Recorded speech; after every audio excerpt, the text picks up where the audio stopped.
Hello friend, welcome to our channel PR novel stories पे आपका हार्दिक स्वागत है। इस चैनल की स्टोरीज आपको अच्छा लगे तो लाइक और शेयर कर दीजिएगा और इस चैनल को ज़रूर सब्सक्राइब कर लीजिएगा। तो चलते हैं, शुरू करते हैं स्टोरीज को। तो केशव नताशा की चचेरी बहन थी। ओ ऐसा है। केशव ने मुस्कान के साथ सिर हिलाया। केशव सुनो, कार्तिक झूठा है। कल रात उसने मुझे धोखा देने के लिए अमीर लड़के होने का नाटक किया, लेकिन उसके दोस्तों ने बाद में उसका पर्दाफाश कर दिया। वह दरअसल एक गरीब डिलीवरी बॉय है। वो सिर्फ लड़कियों को धोखा देने और अपना अहम बढ़ाने के लिए अमीर बनने का नाटक करता है। नताशा ने कार्तिक की तरफ इशारा करते हुए चिड़चिड़े स्वर में कहा। जब सभी ने नताशा की बात सुनी तो शोरूम में अचानक हलचल मच गई। शुरू में सभी को कार्तिक के अमीर होने पर शक था, लेकिन क्लो ने उसके पक्ष में खड़ा होकर सबको यकीन दिलाया था। लेकिन नताशा की मौजूदगी ने उसकी असली पहचान सामने लाकर सबको हैरान कर दिया। अब हर कोई कार्तिक को घृणा से देख रहा था और क्लो को सहानुभूति से। क्लो की एक अच्छी प्रतिष्ठा थी और उसे किसी को धोखा देने की जरूरत नहीं थी। नैट, क्या तुम सच कह रही हो? केशव ने नताशा से पूछा, लेकिन उसकी आवाज में अब शक था। कार्तिक, क्या तुम फिर से लोगों को धोखा देने के लिए अमीर लड़के होने का नाटक कर रहे हो? नताशा ने कार्तिक को तिरछी नजरों से देखा और मजाक उड़ाते हुए बोली। जब वहां खड़ी सेल्स लेडीज ने यह सुना तो वे सब कार्तिक के चारों ओर इकट्ठी हो गईं। उनकी आंखों में शक और उलझन थी। उन्हें यह समझ नहीं आ रहा था कि नताशा कार्तिक को कैसे जानती थी। नताशा ने क्लो को ऊपर से नीचे तक देखा और फिर कहा, कार्तिक, मुझे उम्मीद नहीं थी कि तुम इतने आराम से सबको बेवकूफ बना रहे हो। यूनिवर्सिटी में लड़कियों को धोखा देना अलग बात है, लेकिन अब तुम बड़ी उम्र की महिलाओं के पीछे भी पड़ गए हो। तुम क्या बकवास कर रही हो? कार्तिक ने सिर झुकाकर चुपचाप पूछा। बकवास? मुझे लगता है मैंने सही कहा है। तुम यहां किसी को धोखा देने नहीं आए हो, तो क्या तुम विला खरीदने आए हो? नताशा ने अपने होठों को सिकोड़ते हुए कहा। फिर उसने क्लो की तरफ इशारा करते हुए कहा, लेडी, मैं तुम्हें बता दूं, तुम कार्तिक पर भरोसा मत करना। वो झूठा है। क्या वो तुम्हें यहां विला खरीदने लाया है? कार्तिक ने ऐसा नहीं कहा। मैं तो शोरूम की मैनेजर हूं। क्लो ने शांति से जवाब दिया। समझ गई। तो ये कार्तिक ही होगा जो अमीर लड़के होने का नाटक करता है और तुमसे कह रहा है कि वो विला खरीदना चाहता है ताकि तुम उसके साथ सो सको। सुनो, तुम इसकी बकवास पर विश्वास मत करो। वो झूठा है। उसके पास पैसे नहीं है विला खरीदने के लिए। नताशा को यह नहीं पता था कि क्लो और कार्तिक एक दूसरे को कैसे जानते हैं। उसे लगा कि कार्तिक ने उसे धोखा देने में नाकाम रहने के बाद अपना शिकार बदल लिया है। नेट, क्या तुम इस आदमी को जानती हो? इस बीच केशव नताशा के पास आया और बिना किसी भावना के उससे पूछा। केशव, बेशक, मैं उसे जानती हूं। उसका नाम कार्तिक है। हम कल रात बार में मिले थे। नताशा ने तुरंत जवाब दिया। अब कार्तिक को समझ में आ गया कि नताशा वहां क्यों थी। तो केशव नताशा की चचेरी बहन थी। ओह, ऐसा है। केशव ने मुस्कान के साथ सिर हिलाया। केशव सुनो, कार्तिक झूठा है। कल रात उसने मुझे धोखा देने के लिए अमीर लड़के होने का नाटक किया, लेकिन उसके दोस्तों ने बाद में उसका पर्दाफाश कर दिया। वह दरअसल एक गरीब डिलीवरी बॉय है। वो सिर्फ लड़कियों को धोखा देने और अपना अहम बढ़ाने के लिए अमीर बनने का नाटक करता है। नताशा ने कार्तिक की तरफ इशारा करते हुए चिड़चिड़े स्वर में कहा। जब सभी ने नताशा की बात सुनी तो शोरूम में अचानक हलचल मच गई। शुरू में सभी को कार्तिक के अमीर होने पर शक था, लेकिन क्लो ने उसके पक्ष में खड़ा होकर सबको यकीन दिलाया था। लेकिन नताशा की मौजूदगी ने उसकी असली पहचान सामने लाकर सबको हैरान कर दिया। अब हर कोई कार्तिक को घृणा से देख रहा था और क्लो को सहानुभूति से। क्लो की एक अच्छी प्रतिष्ठा थी और उसे किसी को धोखा देने की जरूरत नहीं थी। नेट, क्या तुम सच कह रही हो? केशव ने नताशा से पूछा, लेकिन उसकी आवाज में अब शक था। बेशक ये सच है। अगर तुम्हें मुझ पर यकीन नहीं है केशव, तो मैं अपने दोस्तों को बुलाकर अभी यहां बुला सकती हूं और कल रात जो हुआ उसकी गवाही दिला सकती हूं। नताशा ने पूरे कॉन्फिडेंस के साथ कहा। कोई जरूरत नहीं है, केशव ने हल्की मुस्कान के साथ कहा। फिर वो एक कदम आगे बढ़ा और क्लो की तरफ देखते हुए बोला। क्लो, मुझे लगता है कि हमें कल तक का इंतजार नहीं करना चाहिए। चूंकि ये लड़का एक गरीब डिलीवरी बॉय है, इसके पास कल विला के लिए पैसे तो होने से रहे। तो बेहतर होगा कि तुम अभी से ही रेजिग्नेशन की तैयारी कर लो। तुम्हें कैसे पता कि मिस्टर कार्तिक के पास विला के लिए पैसे नहीं हैं? क्लो ने सीधे और शांत लहजे में पूछा। क्या तुमने नेट को अभी सुना नहीं? तो कौन कह सकता है कि वो सच बोल रही है? तुम्हारे पास कोई सबूत है कि उसने जो कहा वो सही है? क्लो ने ठंडे स्वर में जवाब दिया। क्लो लॉसन, मुझे लगता है कि तुम बस जिद पर अड़ी हुई हो। हम यहां तक पहुंच चुके हैं और तुम अब भी इस हारे हुए इंसान का बचाव करने की कोशिश कर रही हो। मैं तुम्हें एक दिन देता हूं। अगर ये लड़का कल तक पैसे नहीं चुकाता तो देखते हैं तुम और क्या बहाने बनाती हो। केशव को अपनी जीत पक्की लग रही थी, इसलिए उसने अपनी बात बड़े घमंड से कही। हमें कल का इंतजार करने की जरूरत नहीं। कार्तिक, जो अब तक चुप खड़ा था, अचानक बोल पड़ा। क्या कह रहे हो? केशव ने उसे घूरते हुए पूछा। मैं आज ही इस विला का पेमेंट कर दूंगा। क्लो ने कहा कि अगर मेरे पास पैसे नहीं हुए तो वो रिजाइन कर देगी, लेकिन अगर मैंने पेमेंट कर दिया तो तुम क्या करोगी? कार्तिक ने सीधा सवाल किया। केशव यह सुनकर चौंक गई। अगर तुम विला का पेमेंट करोगे तो मुझे क्या करना चाहिए? उसके चेहरे पर हैरानी साफ थी। केशव, मैंने अभी कहा कि अगर कार्तिक विला का पेमेंट नहीं करते तो मैं रिजाइन कर दूंगी, लेकिन अगर वो पेमेंट कर देते हैं तो तुम क्या छोड़ने वाली हो? क्लो को कार्तिक की बात तुरंत समझ में आ गई थी। उसने एक सधी हुई मुस्कान के साथ केशव से पूछा। केशव अब उलझन में थी। वो जानती थी कि क्लो उसे चैलेंज करना चाह रही है, लेकिन वो तुरंत जवाब नहीं दे पाई। उसने नताशा की तरफ देखा और धीरे से पूछा, नैट, तुम्हें पक्का पता है कि यह लड़का एक गरीब डिलीवरी बॉय है? केशव, रिलैक्स। मैं तुमसे झूठ क्यों बोलूंगी? कार्तिक एक गरीब हारने वाला है। कल शाम को उसके सारे क्लासमेट्स ने उसके झूठ को एक्सपोज कर दिया। अगर वो लोग ना होते तो मैं भी उसके झूठ का शिकार हो जाती। और खुद कार्तिक ने भी कल रात माना कि जो उसके क्लासमेट्स ने कहा वो सच था। उसके पास विला खरीदने के पैसे कैसे हो सकते हैं? नताशा ने पूरी सर्टेनिटी के साथ जवाब दिया। ये सुनकर केशव को यकीन हो गया। उसे लगा कि नताशा उससे कभी झूठ नहीं बोलेगी। अगर नताशा पहले ही पता कर चुकी है कि कार्तिक बस एक डिलीवरी बॉय है, तो फिर 50 मिलियन के विला का सवाल ही नहीं उठता। ये तो कार्तिक के लिए एक ख्वाब जैसा था। वो इतनी बड़ी रकम जुटा ही नहीं सकता था। क्लो, अगर ये हारने वाला सच में यहां विला खरीद लेता है तो मैं भी रिजाइन कर दूंगा। कैसा रहेगा? केशव ने धीमे से क्लो से कहा। सौदा पक्का। क्लो ने सिर हिलाया और बोली, कल मिलते हैं केशव, चलो चलते हैं।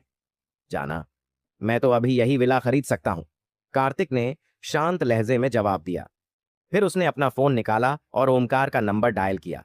असल में कार्तिक ने सोचा था कि वो घर जाकर कार्ड ले आएगा और फिर कल आकर पेमेंट कर देगा, लेकिन उसे यहां नताशा से मिलने की उम्मीद नहीं थी और ऊपर से उसका मजाक उड़ाया गया, जिससे उसे बुरा लगा। कार्तिक समझ गया था कि कल रात बार में हुई घटना के बाद नताशा की उसके बारे में राय पूरी तरह बदल गई है, इसीलिए उनके बीच अब कुछ भी नहीं बचा था। लेकिन उसने सोचा कि भले ही वो एक डिलीवरी बॉय है, इसका मतलब ये नहीं कि उसे बार बार ताना मारा जाए। कार्तिक ने कभी अपनी असली पहचान को दिखाने की कोशिश नहीं की, लेकिन इसका मतलब ये भी नहीं कि वो दूसरों का बुरा बर्ताव सह ले। तो उसने तय कर लिया कि वो इस विला को खरीदेगा और नताशा, केशव और बाकी सबको एक बड़ा सबक सिखाएगा। मिस्टर कार्तिक, फोन के दूसरी तरफ से थॉमस ने तुरंत रिस्पॉन्स दिया। उसकी आवाज में पूरा सम्मान था। थॉमस, मुझे अभी $50 मिलियन चाहिए, कार्तिक ने बिना किसी भाव के सीधा कहा। मिस्टर कार्तिक, मैं फिलहाल बेवर्ली हिल्स में कुछ काम कर रहा हूं। आप मुझे अपना लोकेशन बताइए, मैं बैंक से किसी को आपके पास भेज दूंगा। आपको बस बताना है कि कितनी रकम चाहिए। थॉमस ने जल्दबाजी में कहा। मैं अभी एवरग्रैंड रियल एस्टेट शोरूम में हूं। कार्तिक ने ऊपर लगे बोर्ड को देखकर जवाब दिया। ठीक है, मैं तुरंत बैंक से किसी को भेजता हूं, थॉमस ने नर्म आवाज में कहा। कार्तिक ने कॉल तुरंत खत्म कर दी। वो क्लो के साथ घर जाकर कार्ड ला सकता था, लेकिन उसे लगा कि यह जरूरत से ज्यादा झंझट होगी, तो उसने थॉमस से सीधा पैसे भिजवाने को कह दिया। इसके अलावा अगर वो अभी चला जाता तो नताशा और केशव भी यहां से खिसक जाते। कार्तिक ने सोचा, ऐसे मौकों पर ठहराव और समझदारी सबसे जरूरी होती है। बैंक का बंदा पैसे लेकर आ रहा है, तब तक इंतजार करते हैं। फोन रखते ही उसने क्लो की ओर देखते हुए कहा। ठीक है मिस्टर कार्तिक। क्लो ने सिर हिलाया और नफरत से केशव और नताशा को घूरा। क्लो को कार्तिक की काबिलियत पर पूरा यकीन था। वो उसकी असली पहचान जानती थी और जब उसने कहा कि पैसे आ रहे हैं तो ये बात पत्थर की लकीर थी। क्लो को पूरा भरोसा था कि आज जीत उसकी ही होगी। इस बीच केशव और नताशा परेशान दिख रहे थे। कार्तिक के फोन पर लहजे और उसके आत्मविश्वास से ऐसा नहीं लग रहा था कि वो मजाक कर रहा है। नैट, क्या कार्तिक वाकई गरीब है? कहीं तुमने गलती तो नहीं की? केशव ने अपराध बोध से नताशा से पूछा। आखिरकार ये नौकरी केशव के लिए अभी भी बहुत मायने रखती थी। वो इसे किसी भी कीमत पर नहीं खोना चाहती थी। केशव, तुम्हें मुझ पर भरोसा न हो, लेकिन कार्तिक की एक्स गर्लफ्रेंड पर तो भरोसा कर सकती हो। कल रात उसकी एक्स ने ही उसकी असलियत खोल दी और खुद कार्तिक ने मान लिया कि वो गरीब है। वो तो बस अमीर बनने का नाटक कर रहा है और शायद क्लो को भी धोखा दिया होगा। नताशा ने पूरे आत्मविश्वास के साथ कहा। उसे पूरा यकीन था कि कार्तिक के पास 50 मिलियन का विला खरीदने लायक पैसे नहीं है। लेकिन अगर कार्तिक झूठ बोल रहा है तो फिर वो अभी भी यहां क्यों खड़ा है? केशव ने माथे पर शिकन डालते हुए पूछा। अरे, वो बस सबको यकीन दिलाने की कोशिश कर रहा है, नताशा ने मुंह बनाते हुए जवाब दिया। फिर बोली, केशव, मुझे लगता है कि वो आखिरी पल में कहेगा कि बैंक वाले नहीं आ पाए। शायद उसने किसी और को अपने नाटक में शामिल कर लिया होगा। लेकिन फिक्र मत करो, कार्तिक इस विला का भुगतान नहीं कर सकता। ठीक है। नताशा की बात सुनकर केशव को थोड़ी राहत मिली। शोरूम में मौजूद सेल्स लेडीज भी अब नताशा की बातों को सच मानने लगी थीं।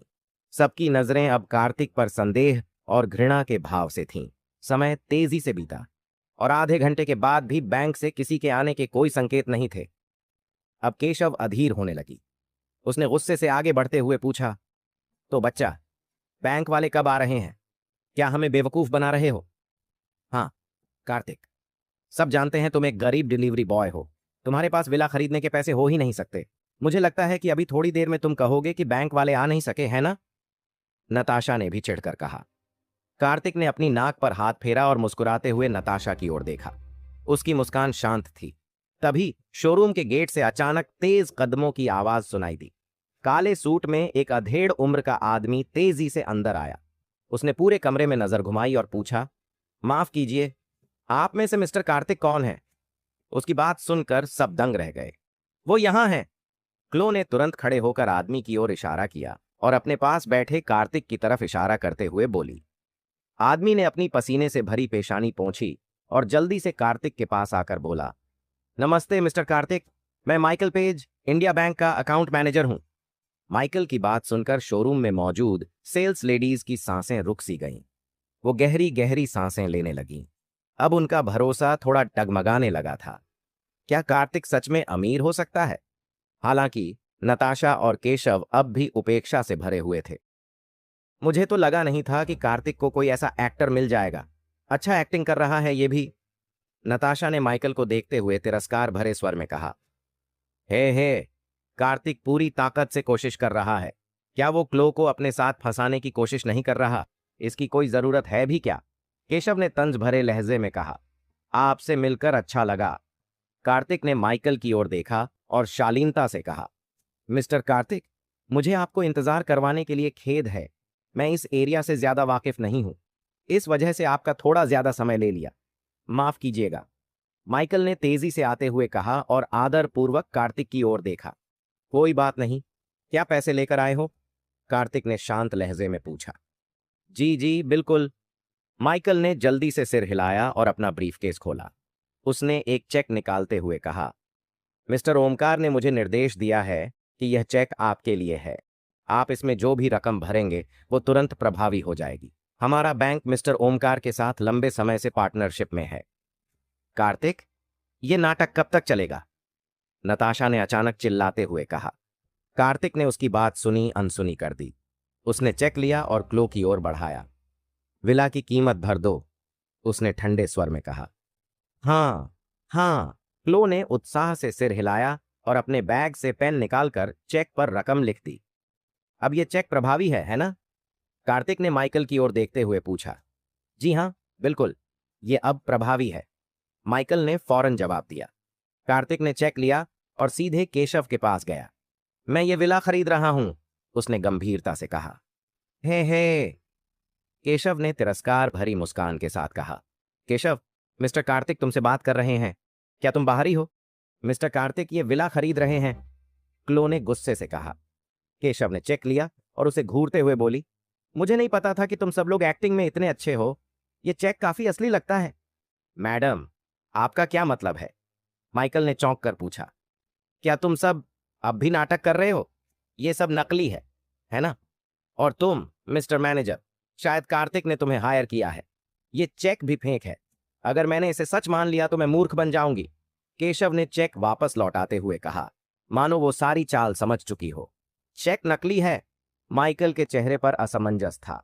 उसने जवाब दिया, मैडम, आप शायद गलतफहमी का शिकार हो रही हैं। मैं इंडिया बैंक का अकाउंट मैनेजर हूं। नकली चेक क्यों दूंगा? तो सबूत दो कि तुम इंडिया बैंक के मैनेजर हो, केशव ने तंज कसते हुए कहा।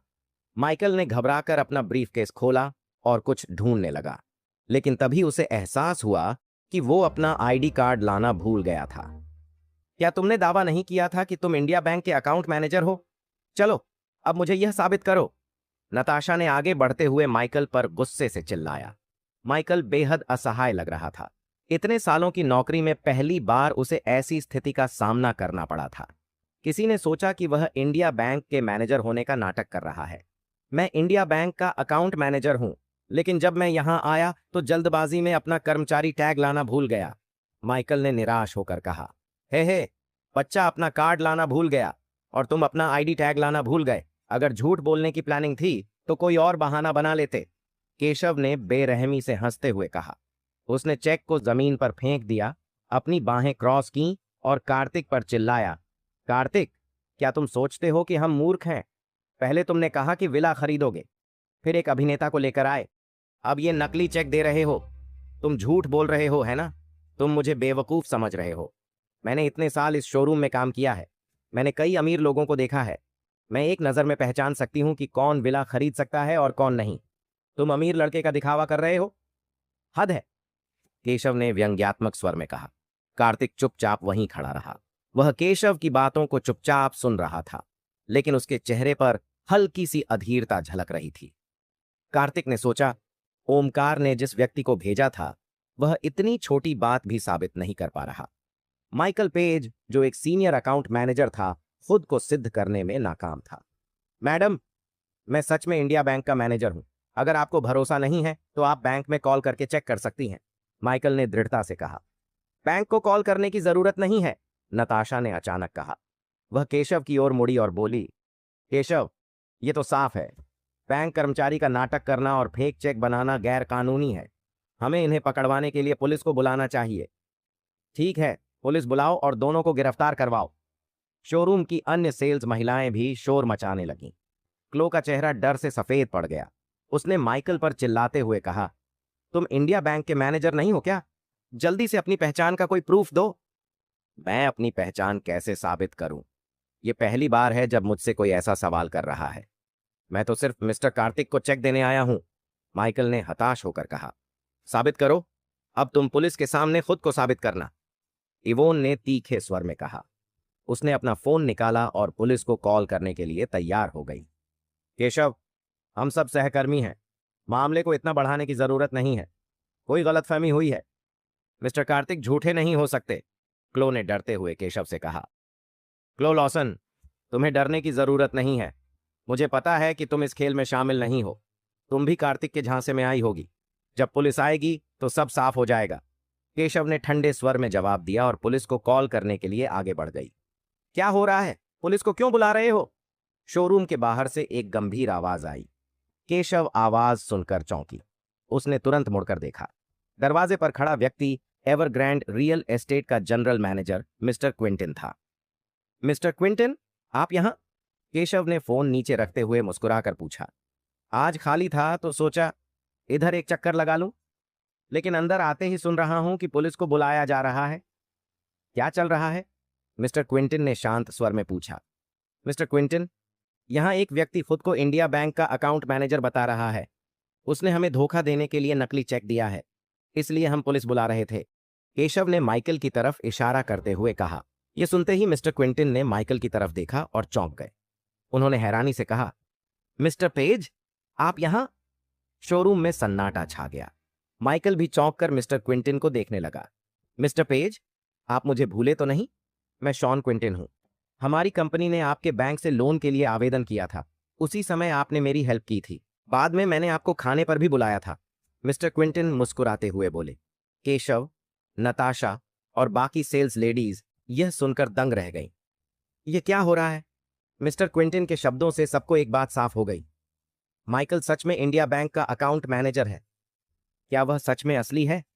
केशव के चेहरे पर डर झलकने लगा। उसने झिझकते हुए जमीन पर पड़े चेक को देखा। अगर माइकल सच में बैंक का मैनेजर है तो क्या चेक भी असली होगा? नताशा, जो अब तक पुलिस बुलाने के लिए उकसा रही थी, अवाक खड़ी थी। उसका चेहरा सफेद पड़ गया था। ओह मिस्टर क्विंटन, अब मुझे याद आया। माइकल ने शॉन को गौर से देखा और तुरंत पहचान लिया। मिस्टर पेज, आज आप यहां कैसे? पिछली बार जब खाने पर बुलाया था तो आपने कहा था कि बिजी हैं। क्या अब हम कुछ पीने चलें? मिस्टर क्विंटन ने विनम्रता से कहा। एवरग्रैंड रियल एस्टेट के जनरल मैनेजर होने के नाते शॉन के लिए बैंकों से अच्छे रिश्ते रखना जरूरी था। नई प्रॉपर्टीज की डीलिंग्स के लिए उन्हें बैंकों से लोन की जरूरत होती थी और माइकल बैंक के क्रेडिट विभाग का अहम मैनेजर था। मिस्टर क्विंटन, आपके स्टाफ ने अभी अभी कहा कि वे मेरे खिलाफ पुलिस बुलाना चाहते हैं। ऐसे में आपके साथ पीने का मूड कैसे बनेगा? माइकल ने हल्के हताश स्वर में कहा। पुलिस को बुलाना? क्या सच में ये लोग पुलिस बुलाएंगे? शॉन ने गहरी आवाज में पूछा। सर, मैं आज यहां मिस्टर कार्तिक को चेक देने आया था, लेकिन इन दोनों महिलाओं ने कहा कि मेरा चेक नकली है।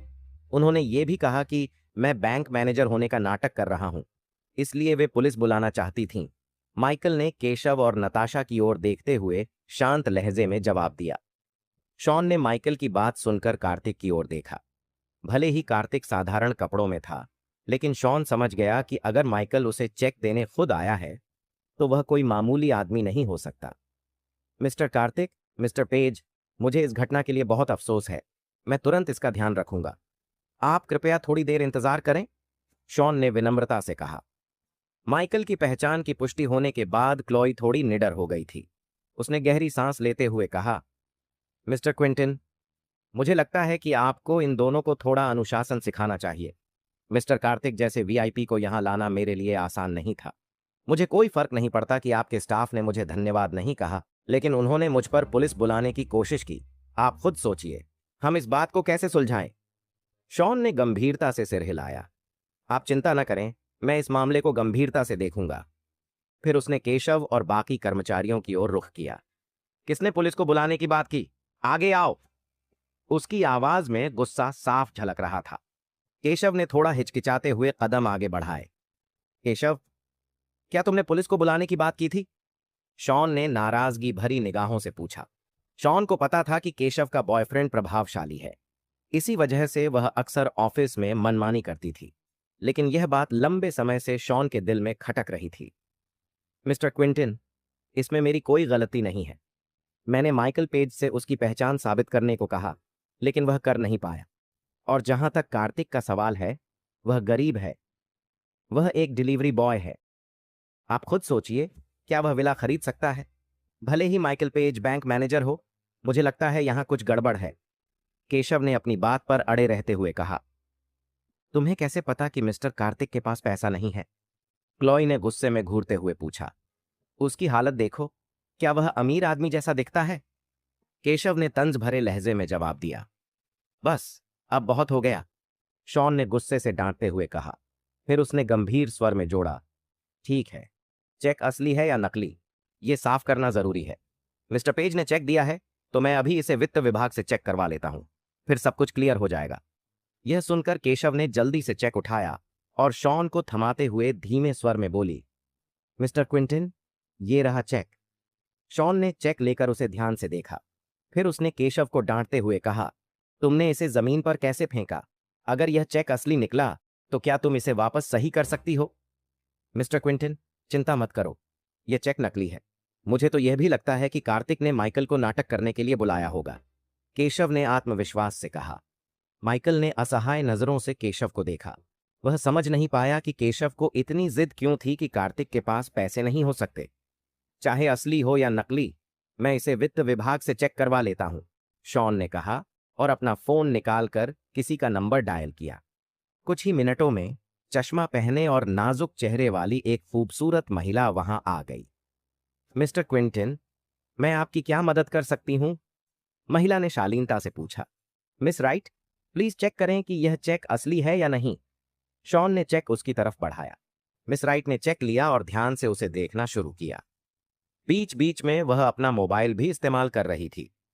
कुछ मिनट बाद उसने चेक शॉन को वापस देते हुए कहा, मिस्टर क्विंटन, यह चेक इंडिया बैंक का सामान्य प्रयोजन वाला चेक है। इसके हस्ताक्षर और मुहर दोनों सत्यापित हैं। यह चेक पूरी तरह असली है और इसे कभी भी इसी राशि के लिए कैश किया जा सकता है। यह सुनते ही शॉन गहरी सांस लेने लगा। उसके हाथ जो चेक पकड़े हुए थे हल्के हल्के कांपने लगे। यह 50 मिलियन का चेक था। वह सोच भी नहीं सकता था कि इससे पहले केशव ने इस चेक को फर्श पर ऐसे फेंक दिया जैसे यह कोई कागज का टुकड़ा हो। अगर वह समय पर न आता तो बड़ा नुकसान हो सकता था। शोरूम में मौजूद हर कोई यह सुनकर दंग रह गया। कौन सोच सकता था कि कार्तिक, जो देखने में साधारण और गरीब लगता था, के पास 50 मिलियन डॉलर होंगे जो वह एक बार में चुका देगा। यह असंभव है। यह सच नहीं हो सकता। क्या कार्तिक एक गरीब डिलीवरी बॉय नहीं है? उसके पास 50 मिलियन डॉलर कैसे हो सकते हैं? नताशा ने हैरान होकर कहा। उसे लगा जैसे वह सपना देख रही हो। उसने खुद को चुटकी काटी और दर्द ने उसे बताया कि यह सपना नहीं था। दूसरी तरफ कार्तिक शांत खड़ा था। उसने पूरी बातचीत के दौरान एक शब्द भी नहीं कहा। उसे पता था कि उसका चेक असली है। चाहे कोई भी जांच करे, वह प्रामाणिक ही निकलेगा। यह चेक असली कैसे हो सकता है? मिस राइट, क्या आपसे कोई गलती हो गई? केशव ने उत्तेजना से चिल्लाया। मिस पटेल, चिंता मत कीजिए। मैं कभी गलती नहीं करती। अगर आपको मेरी बात पर भरोसा नहीं है तो आप चाहें तो इसे इंडिया बैंक लेकर जा सकती हैं। मिस राइट ने गंभीरता से जवाब दिया। बैंक जाने की कोई जरूरत नहीं है। मैं खुद इंडिया बैंक का अकाउंट मैनेजर हूं। मैं साबित कर सकता हूं कि यह चेक असली है, माइकल ने भावशून्य लहजे में कहा। मिस राइट और माइकल दोनों की बात सुनकर केशव पूरी तरह टूट चुकी थी। उसे कभी उम्मीद नहीं थी कि यह चेक असली हो सकता है। कार्तिक धीरे से उठकर केशव के पास गया। उसने हल्के स्वर में पूछा, क्या तुम्हें हमारी शर्त याद है? केशव ने यह सुना तो उसके चेहरे का रंग उड़ गया। उसे एहसास हो गया कि कार्तिक अब उससे इस्तीफा देने के लिए कहेगा। यह नौकरी केशव के लिए खास मायने नहीं रखती थी। आखिर उसके पास एक अमीर और प्रभावशाली बॉयफ्रेंड था। लेकिन अगर वह अब इस्तीफा देती तो यह उसके लिए बेहद शर्मनाक होता। साथ ही केशव अभी भी कार्तिक के चेक की असलियत मानने को तैयार नहीं थी। वह यह समझ ही नहीं पा रही थी कि एक डिलीवरी बॉय के पास इतने पैसे कैसे हो सकते हैं। दूसरी तरफ नताशा पूरी तरह चुप थी। उसने कुछ कहने के लिए मुंह खोला लेकिन बोल नहीं पाई। कल शाम को अंजलि और बाकी लोग कह रहे थे कि कार्तिक एक साधारण डिलीवरी बॉय है। डॉर्मेट्री लौटने के बाद सिंडी ने भी इसे सही ठहराया था। उसने खुद माना था कि कार्तिक डिलीवरी करता है। इतने सारे लोगों के सामने जब कार्तिक ने कुछ नहीं कहा तो यह और पक्का हो गया था कि वह गरीब था। लेकिन अब वही कार्तिक एक विला खरीदने के लिए 50 मिलियन कैसे जुटा पाया? क्या यह हो सकता है कि उसने खाने डिलीवर करके इतना पैसा बचाया हो? उसे कितने टेक अवे डिलीवर करने पड़े होंगे? नताशा असमंजस में उसे देखती रही। केशव, क्या तुमने नहीं कहा था कि अगर मिस्टर कार्तिक यह विला खरीद लेते हैं तो तुम इस्तीफा दे दोगी? अब जब उन्होंने खरीद लिया है तो तुम किस बात का इंतजार कर रही हो? क्लोई ने यह मौका नहीं गंवाया। वह तुरंत आगे बढ़ी और तीखे स्वर में बोली, इस्तीफा क्यों देना चाहिए? मुझे अब भी विश्वास नहीं होता कि यह चेक असली है, केशव ने गुस्से में कहा। केशव, मिस राइट और मिस्टर पेज पहले ही पुष्टि कर चुके हैं कि चेक में कोई दिक्कत नहीं है। तुम अभी भी इसे क्यों नकार रही हो? शॉन ने झुंझलाहट से पूछा। मिस्टर क्विंटन, मैं क्या? अगर तुम खुद इस्तीफा नहीं दोगी तो भी मैं तुम्हें निकाल दूंगा। कल से यहां आने की जहमत मत उठाना। केशव कुछ और बोलती उससे पहले ही शॉन ने उसे नौकरी से निकालने का ऐलान कर दिया। असल में शॉन लंबे समय से केशव को पसंद नहीं करता था, लेकिन उसके बॉयफ्रेंड के प्रभाव के कारण शॉन उसे हटाने की हिम्मत नहीं जुटा पाया।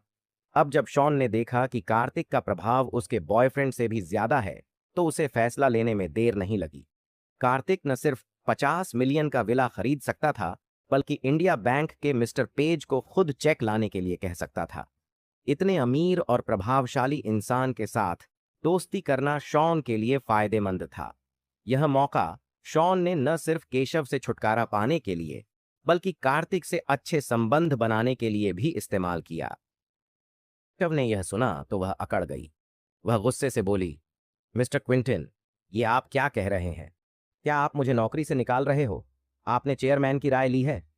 मुझे चेयरमैन की राय नहीं पता। लेकिन आज तुमने बहुत बड़ी गलती कर दी है। तुमने मिस्टर कार्टिक और मिस्टर पेज को लगभग पुलिस स्टेशन भिजवा दिया था।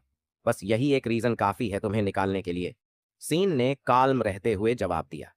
यह सुनकर केशव की आंखों में निराशा दिखी। उसे कभी उम्मीद नहीं थी कि शॉन इतना सख्त होगा और कंपनी में उसके कनेक्शंस की कोई परवाह नहीं करेगा। उधर नटाशा को भी बहुत रिग्रेट हो रहा था। उसे अंदाजा नहीं था कि उसकी बातों की वजह से केशव को इतनी बड़ी कीमत चुकानी पड़ेगी। केशव ने अपनी करंट पोजीशन तक पहुंचने के लिए बहुत मेहनत की थी। वह लग्जरी विला शोरूम की मैनेजर बनने के लिए अनगिनत कॉम्प्रोमाइजेस कर चुकी थी। लेकिन अब क्योंकि उसने कार्टिक जैसे इंसान को नाराज कर दिया था, शॉन उसे नौकरी से निकाल रहा था। शॉन क्विंटिन, तुम्हें पता भी है मेरा बॉयफ्रेंड कौन है? अगर आज तुमने मुझे निकालने की कोशिश की तो मैं तुम्हें बहुत परेशान कर दूंगी, केशव ने गुस्से में चिल्लाते हुए कहा। मुझे फर्क नहीं पड़ता तुम्हारा बॉयफ्रेंड कौन है। आज अगर प्रेसिडेंट भी आ जाए तो भी मैं तुम्हें नौकरी से निकाल दूंगा, शॉन ने गुस्से से कहा। असल में शॉन को पता था कि कंपनी के बड़े अधिकारी केशव के बॉयफ्रेंड की वजह से उसे सपोर्ट कर रहे थे, लेकिन सच ये था कि शॉन को यह नहीं पता था कि केशव का बॉयफ्रेंड कौन है। मिस्टर क्विंटन, आप इतने गुस्से में क्यों हैं? मेरी खातिर मेरी गर्लफ्रेंड को एक और मौका दे दीजिए, ठीक है? इसी समय एक लड़का जिसने सफेद सूट पहना हुआ था और थोड़ा फेमिनिन लग रहा था, मुस्कुराते हुए अंदर आया। सब लोग उसकी तरफ देखने लगे। कर्टिक ने उस लड़के को देखा और महसूस किया कि वह उसे पहचान नहीं पा रहा है, लेकिन उसे ऐसा लगा जैसे वह कहीं देखा हुआ है। बेबी, तुम फाइनली आ ही गए। अगर तुम अभी नहीं आते तो ये लोग मुझे बहुत परेशान कर रहे होते। केशव उस लड़के को देखते ही एक्साइटेड हो गई और जल्दी से उसके पास जाकर शिकायत करने लगी। नटाशा ने उस लड़के को देखा और चैन की सांस ली। उसे पता था कि उसके कजन की बॉयफ्रेंड इन्फ्लुएंशियल है। अब कार्टिक, शॉन और बाकी लोग केशव के खिलाफ कुछ नहीं कर पाएंगे। लूजर तो लूजर ही रहेगा। उसके पास पैसे हैं तो क्या हुआ? नटाशा ने कार्टिक की तरफ देखते हुए सोचा। उसके लिए कार्टिक के पास चाहे कितने भी पैसे हों, वह बस एक हारा हुआ इंसान ही है। आज के जमाने में सिर्फ पैसे होना काफी नहीं है, कनेक्शंस होना उससे ज्यादा इंपॉर्टेंट है। मिस्टर क्विंटन, यहां क्या हो रहा है? केशव का बॉयफ्रेंड आगे बढ़ा और शॉन से शांति से पूछा। मिस्टर केलर, आप यहां क्यों आए? शॉन की आवाज कांपने लगी। शॉन के चेहरे के हाव भाव से साफ था कि केशव का बॉयफ्रेंड कोई ऑर्डिनरी इंसान नहीं था। मेरी गर्लफ्रेंड ने मुझे फेसबुक पर मैसेज किया कि कोई उसे परेशान कर रहा है, तो मैं आ गया, केलर ने कहा। जब मिस्टर केलर बोल रहे थे तो उन्होंने हाथ बढ़ाकर केशव की पतली कमर पकड़ ली। केशव ने भी मौका देखकर उनकी बाहों में घुसने का नाटक किया और खुद को नाजुक और बेचारा दिखाने लगी। मिस्टर केलर, मिस पटेल का हमारे एक कस्टमर के साथ थोड़ा सा इशू हो गया था, मैं उसे हैंडल कर रहा हूं, शॉन ने हंसते हुए कहा। थोड़ा सा इशू? मिस्टर केलर ने पलटकर कार्तिक, माइकल और बाकी लोगों की तरफ देखा। उन्होंने तिरस्कार भरे लहजे में कहा, क्या वो बस एक नया पैसा वाला आदमी नहीं है? मिस्टर क्विंटिन, क्या आप केलर फैमिली को नाराज करना चाहते हो सिर्फ इसलिए क्योंकि इस आदमी ने आपका विला खरीदा है? मिस्टर केलर, शॉन ने परेशान होकर उनकी तरफ देखा। उसे यह अंदाजा नहीं था कि केशव का बॉयफ्रेंड इंडिया के केलर परिवार का मशहूर बेटा होगा। मिस्टर क्विंटन, कोई सफाई देने की जरूरत नहीं है। अगर आपको कोई सवाल है तो चेयरमैन से पूछिए। देखते हैं कि क्या वो मेरी गर्लफ्रेंड को नौकरी से निकालने की इजाजत देंगे, केलर ने सीधे शॉन से कहा। केशव ने अभी अभी खुद कहा था कि अगर मिस्टर कार्तिक यह विला खरीद लेते हैं तो वह खुद रिजाइन कर देंगी। इसमें मिस्टर क्विंटिन का कोई लेना देना नहीं है। क्लोई को तो वैसे भी केशव से छुटकारा पाना था, इसलिए वह तुरंत बोल पड़ी। केशव मेरी जान, तुमने ऐसा कहा था? मिस्टर केलर ने धीमे से पूछा।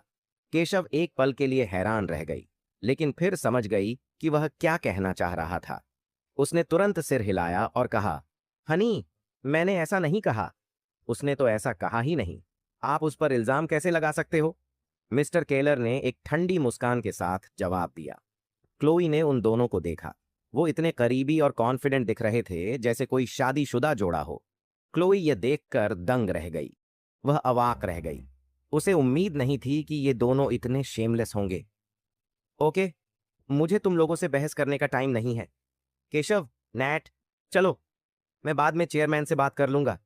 आखिर ये सिर्फ एक नया पैसा वाला आदमी है, इसमें बड़ी बात क्या है? मिस्टर केलर ने कॉन्फिडेंट होकर कहा। वह केशव को गले लगाते हुए बाहर जाने को तैयार थे। शॉन की हिम्मत नहीं हुई कि उन्हें रोके। आखिर अगर उसने केशव को निकालने की कोशिश की तो वह सीधा मिस्टर केलर से टकरा जाता। हनी, तुम कमाल के हो। केशव की आंखें चमक उठीं। उसने मन ही मन सोचा कि उसे रात में मिस्टर केलर की बहुत अच्छी तरह से सर्विस करनी चाहिए। हालांकि अभी के लिए उसने बेन के गाल पर एक किस लिया और उसका हाथ पकड़कर जाने लगी। अगर केशव आज रिजाइन नहीं करेगी तो यहां से कोई नहीं जाएगा। जैसे ही केशव मुड़ी, कार्तिक अचानक बोल पड़ा, हे, तुम कौन हो बच्चे? क्या तुम्हें यहां बोलने का हक है? मिस्टर केलर ने कार्तिक को सुनते ही जोर से हंस दिया। कार्तिक, क्या तुम मरना चाहते हो? क्या तुम्हें पता है मेरा ब्रदर इन लॉ कौन है? क्या तुम्हें पता है तुम किससे बात कर रहे हो? थोड़ा पैसा होने का मतलब यह नहीं है कि तुम कुछ भी कर सकते हो। नटाशा ने कार्तिक को घूरा और गुस्से में बोली, हाँ, तुम्हें लगता है कि तुम कानून तोड़ सकते हो सिर्फ इसलिए कि तुमने एक विला खरीद लिया है। क्या यह बस एक पुराना सा विला नहीं है? मैं तुम्हारे साथ मजाक कर रहा था। सच में लगता है कि मैं शर्त हारने पर अपनी नौकरी छोड़ दूंगा? कितने भोले हो तुम। केशव ने उसे ताना मारते हुए कहा। पेन की मौजूदगी ने उसे और भी ज्यादा बेधड़क बना दिया था। आखिरकार उनकी नजर में कार्तिक एक बेकार इंसान था। पैसे तो थे उसके पास, लेकिन बेन के सामने उसकी कोई औकात नहीं थी। बेन केलर परिवार का सबसे बड़ा बेटा था, जिसके पास पावर और रिश्तों का दमदार बैकअप था। वो कार्तिक की लीग से कोसों दूर था। तुमने ही कहा था कि अगर मैं ये विला खरीद लूं तो तुम खुद रिजाइन कर दोगे, है ना? तो अगर आज रिजाइन नहीं किया तो तुम में से कोई भी यहां से बाहर नहीं जा पाएगा। कार्तिक ने ठंडी नजरों से केशव को देखा और सख्त लहजे में कहा। कार्तिक शुरू में बड़ा बवाल नहीं करना चाहता था, लेकिन बेन की अकड़ ने उसे हद से ज्यादा परेशान कर दिया। अब जब उसकी असली पहचान सबके सामने थी और लोग जान गए थे कि वह अमीर है, तो उसने सोच लिया कि अब वह केशव और नताशा को सबक सिखाकर रहेगा। क्लो, जो यह सब सुन रही थी, उसकी आंखों में चमक आ गई। कार्तिक का यह रूप उसे बहुत जबरदस्त लगा। यहां तक कि बेन के पीछे खड़ी नताशा भी अपनी धड़कनें तेज होने से रोक नहीं पाई। वह महसूस कर सकती थी कि आज का कार्तिक वह नहीं था जिसे कल सबके सामने अपमानित किया गया था। वह बिल्कुल बदला हुआ लग रहा था। तुम क्या सोचते हो बच्चे? क्या तुम्हें लगता है कि मैं तुम्हारी बात मानूंगा? बेन ने घृणा भरी मुस्कान के साथ कार्तिक की ओर देखा। ट्राई मी, कार्तिक ने ठंडे स्वर में जवाब दिया। तुम्हारी हिम्मत कैसे हुई? तुम खुद को क्या समझते हो? मुझे धमकाने की जुर्रत कैसे की? बेन गुस्से में दहाड़ा। मैं यहां से जा रहा हूं। अगर प्रेसिडेंट खुद भी आ जाएं, तो भी मुझे कोई नहीं रोक सकता। यह कहकर वह बाहर जाने को मुड़ा। इतने लोग देख रहे थे। बेन के लिए हार मान लेना नामुमकिन था। शॉन, सिक्योरिटी बुलाओ। इस आदमी को रोकना है, कार्तिक ने शॉन को कहा। मिस्टर कार्तिक, ये मिस्टर केलर हैं। शॉन थोड़ी झिझक में था। अगर तुम इसको रोकने में मेरी मदद करते हो तो मैं अभी $200 मिलियन की मैंशन खरीद लूंगा, कार्तिक ने बिना किसी इमोशन के कहा। क्लो को याद आया कि उसने कार्तिक को विला के बारे में बताया था, लेकिन $200 मिलियन वाली मैंशन का जिक्र नहीं किया था, क्योंकि उसे लगा था कि भले ही कार्तिक अमीर हो, लेकिन इतना बड़ा खर्चा वह शायद ही कर पाए। जब सेल्स टीम ने यह सुना तो सबकी आंखें फटी रह गईं। केशव, नताशा, बेन और वहां खड़े बाकी लोग भी शॉक में थे। वो मैंशन पुरथमपटन में सबसे प्रीमियम और आइकॉनिक मानी जाती थी। अब सबकी नजरें कार्तिक पर थीं। हर कोई यह देखने का इंतजार कर रहा था कि आखिर वह कौन अमीर होगा जो इस विला के राजा को खरीद सके। लेकिन कार्तिक के लहजे से ऐसा लग रहा था जैसे वह विला खरीदना उतना ही आसान हो जितना किराने का सामान खरीदना। लोग हैरान थे। उनकी आंखों में अब कार्तिक के लिए एक अलग ही सम्मान था। मिस्टर कार्तिक, क्या क्या आप सच में ऐसा कह रहे हैं? सीन इतना एक्साइटेड था कि बोलते समय उसकी आवाज हकला गई। क्या ऐसा लग रहा है कि मैं मजाक कर रहा हूं? कार्तिक ने काल्म होकर जवाब दिया। सीन इस समय कंफ्यूज था। आखिर बेन काफी इन्फ्लुएंशियल था और सीन उसे नाराज करने का रिस्क नहीं लेना चाहता था। लेकिन दूसरी तरफ अगर कार्तिक $200 मिलियन का विला खरीद लेता तो सीन को सिर्फ कमीशन से ही $5 मिलियन मिल जाते और शोरूम के बाकी एम्प्लॉयज को $50,000 का बोनस मिलता। ये रकम किसी सपने से कम नहीं थी। शॉन और सेल्स टीम के लिए यह जैकपॉट जैसा था। कौन इसे गंवाना चाहता? शॉन, तुम्हें लगता है कि यह बच्चा इतना अमीर हो सकता है? पेन ने शॉन की हेजिटेशन देखकर ऊंची आवाज में कहा। माइकल, इन्हें बताओ, क्या मैं इस विला का खर्च उठा सकता हूं? कार्तिक ने माइकल की तरफ देखकर कहा। माइकल कुछ देर के लिए स्टन्ड रह गया। फिर उसने माथे से पसीना पोंछा और धीरे से बोला, मिस्टर कार्तिक इस विला को आराम से खरीद सकते हैं। इंडिया बैंक के प्रेसिडेंट ने खुद माइकल को निर्देश दिया था कि कार्तिक को जितनी रकम चाहिए उतनी दी जाए। हालांकि माइकल को कार्तिक की असली पहचान नहीं पता थी, लेकिन प्रेसिडेंट का आदेश सब कुछ कह रहा था। माइकल की बात सुनते ही सीन का चेहरा खिल उठा। वह जोर से बोला, सिक्योरिटी, इन तीनों को यहां से हटाओ। कुछ ही सेकंड्स में 1 दर्जन से ज्यादा सिक्योरिटी गार्ड्स ने शोरूम का एंट्रेंस ब्लॉक कर दिया। वहां मौजूद सेल्स टीम के लोग भी बेन, नताशा और केशव के खिलाफ खड़े हो गए। आखिरकार अगर कार्तिक विला खरीदता तो उन्हें भी भारी कमीशन मिलता। अब किसी को केशव की फिक्र नहीं थी। सभी ने कार्तिक का साथ देने का फैसला किया। यह देखकर कार्तिक के चेहरे पर एक हल्की मुस्कान आ गई। उसे अब समझ में आया कि पैसे की ताकत का मतलब क्या होता है। क्लो, जो कार्तिक के पास खड़ी थी, तेज तेज सांसें ले रही थी। शुरुआत में उसे लगा था कि अगर कार्तिक $50 मिलियन का विला भी खरीद लेता तो उसका कमीशन बहुत बड़ा होगा, लेकिन अब तो बात $200 मिलियन की थी, और ऊपर से केशव को शोरूम से निकलवाने का मौका भी मिल रहा था। क्लो खुशी से चमक रही थी। वह अपनी मुस्कान रोक ही नहीं पा रही थी। तुम चाहते क्या हो? तुम्हें पता भी है कि मेरा बॉयफ्रेंड कौन है? हटो मेरे रास्ते से। ये कार्तिक जैसा लड़का हवेली खरीद सकता है, तुम सब इसके झांसे में आ गए हो। केशव गुस्से में चिल्लाया। नताशा चुपचाप खड़ी थी। उसका चेहरा सफेद पड़ गया था। वह कुछ बोल नहीं पा रही थी। उसके दिमाग में सिर्फ एक ही बात घूम रही थी। अगर कार्तिक सच में इस विला को खरीद सकता है तो वह सिर्फ एक अमीर लड़का नहीं, कुछ और ही था। शॉन, क्या तुम सच में इस बच्चे का साथ दोगे? बेन ने गुस्से में शॉन की ओर देखा और जोर से चिल्लाया। मी केलर, केशव ने कहा था कि अगर मी केशव से इस्तीफा देने को कहूं। बेन ने हंसते हुए कहा, यह तो मजाक है।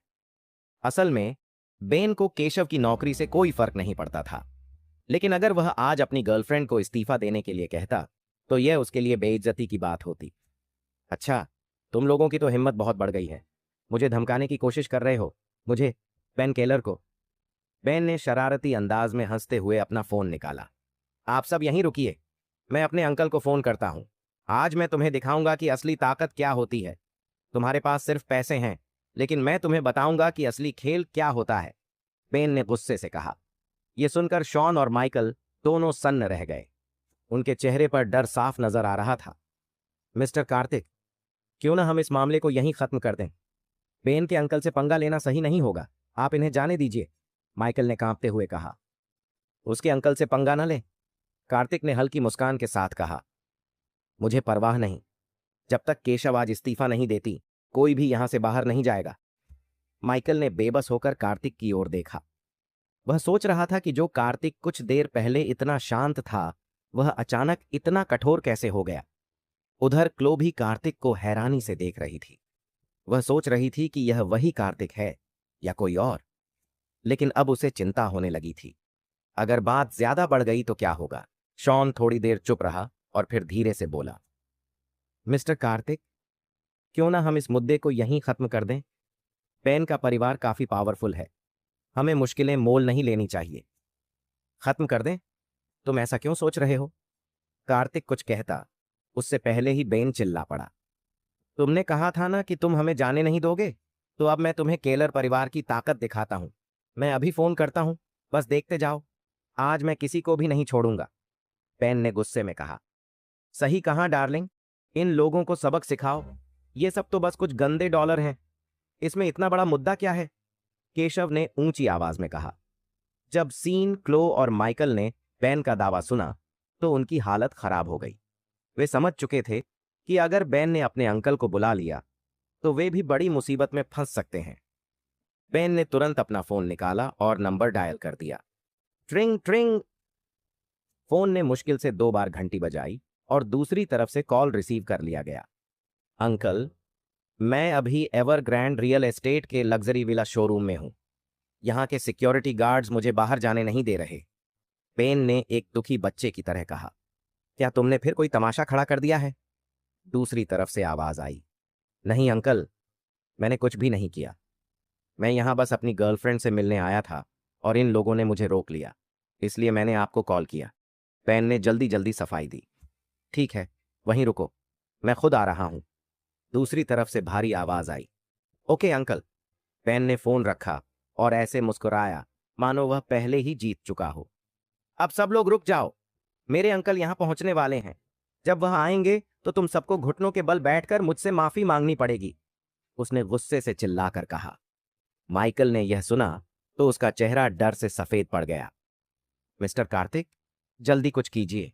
मैंने सुना है कि बैन के अंकल किसी माफिया बॉस से कम नहीं है। अगर वह यहां आ गए तो हमारी खैर नहीं, माइकल ने घबराते हुए कहा। कार्तिक ने यह सुना तो हल्की मुस्कान के साथ सिर हिलाया और शांत खड़ा रहा। पेन के अंकल चाहे जितने भी पावरफुल हों, क्या वे थॉमस ओमकार और काइल हेस जैसे हो सकते हैं? कार्तिक ने मन ही मन सोचा। अगर बेन का अंकल अपनी ताकत दिखाने की कोशिश करता तो कार्तिक काइल को बुलाकर इस मामले को निपटा सकता था। लेकिन शॉन, क्लो और माइकल को कार्तिक के प्लान का अंदाजा नहीं था। उनके चेहरे पर बस चिंता झलक रही थी। कार्तिक, अगर तुम अभी मेरे कजिन बेन से माफी मांग लो तो मैं तुम्हारे लिए अपने जीजा से सिफारिश कर सकती हूं। शायद वो तुम्हें माफ कर दें। नताशा अचानक कार्तिक के पास आकर बोली। कार्तिक, क्लो और बाकी लोग चौंक गए। उन्हें समझ नहीं आया कि नताशा क्यों ऐसी बात कह रही थी। असल में नताशा अब कार्तिक को इम्प्रेस करने की कोशिश कर रही थी।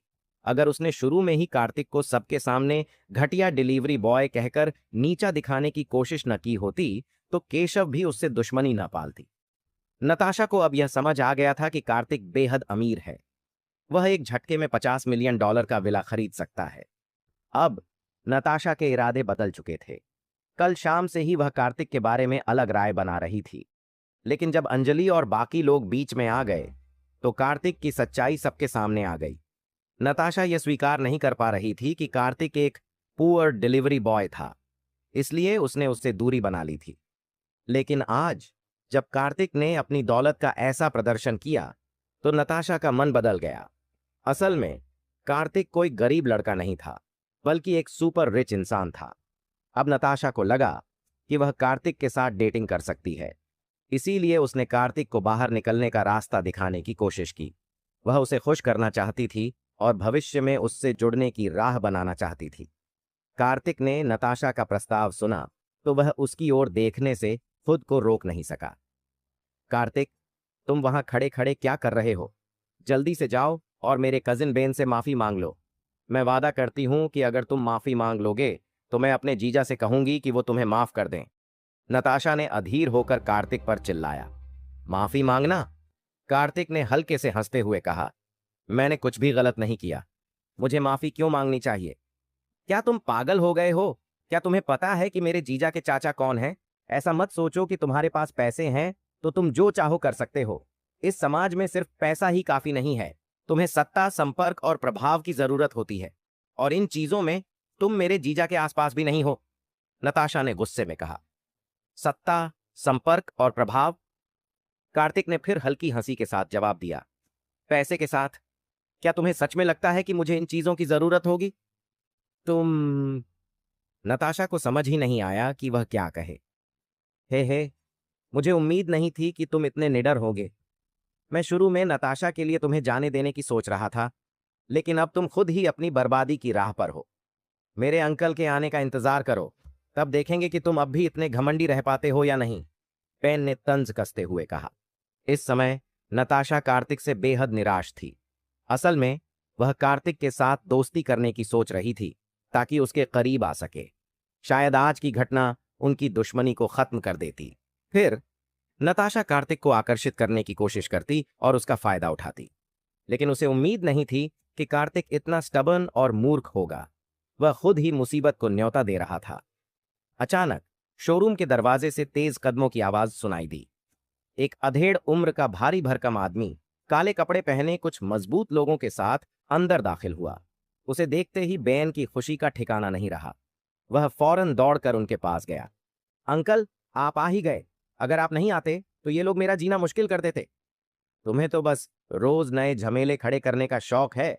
मैंने कितनी बार कहा है कि बाहर जाते वक्त लो प्रोफाइल रखो, मेरे लिए मुसीबत खड़ी मत करो, लेकिन तुम कभी मेरी बात सुनते ही नहीं हो, उस अधेड़ व्यक्ति ने बेन को डांटते हुए कहा। चाचा, आपने मुझे गलत समझा है। इस बार मैंने किसी को नहीं भड़काया, उल्टा किसी ने मुझे पहले प्रोवोक किया। मेरे पास और कोई ऑप्शन नहीं था, इसलिए मैंने आपको बुलाया। बेन ने जल्दी से कहा।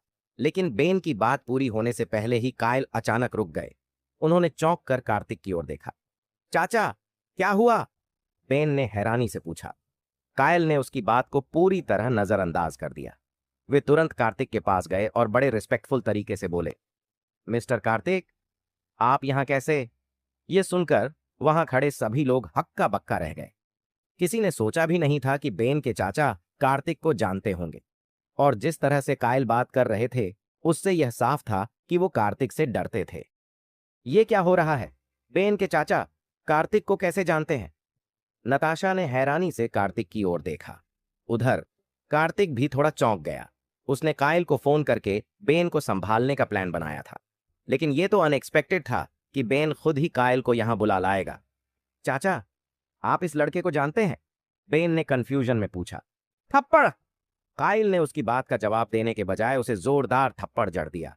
बेन जमीन पर गिर गया और चक्कर खाने लगा। यह देखकर बाकी सभी के होश उड़ गए। बेन के चाचा उसकी मदद करने की बजाय उसे मार रहे थे। चाचा, आपने मुझे क्यों मारा? बेन ने अपना चेहरा पकड़ लिया और दुखी होकर पूछा। जल्दी से घुटनों के बल बैठो और मिस्टर कार्तिक से माफी मांगो। कायल ने उसे घूरते हुए चिल्लाया। क्यों? मैं उससे माफी क्यों मांगूं?